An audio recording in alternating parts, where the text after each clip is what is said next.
港队也是非常有实力的一支队伍，让我觉得非常有一个团队的力量，非常就是大湾区一家亲。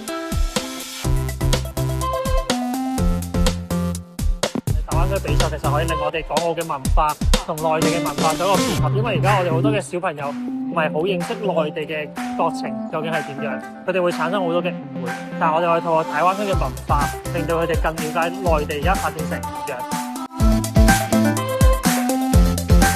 我喜歡閃避球，那是因為閃避球非常舒服。我認為最強的隊伍是香港隊，